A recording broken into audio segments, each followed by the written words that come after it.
Israel Hamas युद्ध के बीच Israeli सेना ने युद्ध के दौरान गाजा के भीतर कई लोगों को हमास का साथ देने के आरोप में गिरफ्तार किया था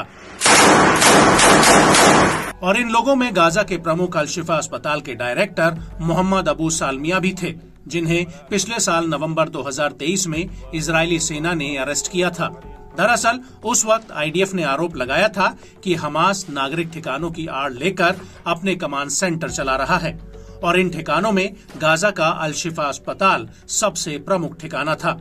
उस वक्त आईडीएफ ने कहा था कि अल-शिफा अस्पताल के नीचे हमास का हेडक्वार्टर है और इसी तर्क को देते हुए आईडीएफ ने अल-शिफा पर हमला किया था और देखते ही देखते अल-शिफा अस्पताल आईडीएफ के हमलों से मिट्टी में मिल गया था।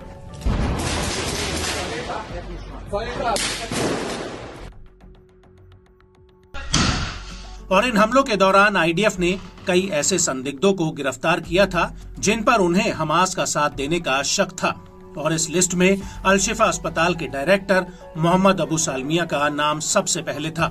लेकिन अब इजरायली सेना ने अबू सालमिया को रिहा कर दिया है। लेकिन जैसे ही वो इजरायली जेल से रिहा हुए, उन्होंने गाजा आकर आईडीएफ की कलाई खोलकर रख दी। सालमिया ने मीडिया के सामने आकर वो सब कुछ बताया जो उनके साथ आईडीएफ की कैद में हुआ। अबू सालमिया का कहना है कि आईडीएफ उन्हें जेल में यातनाएं देती थी। यहाँ तक कि फिलिस्तीनी कैदियों को तरह तरह से प्रताड़ित किया जाता था।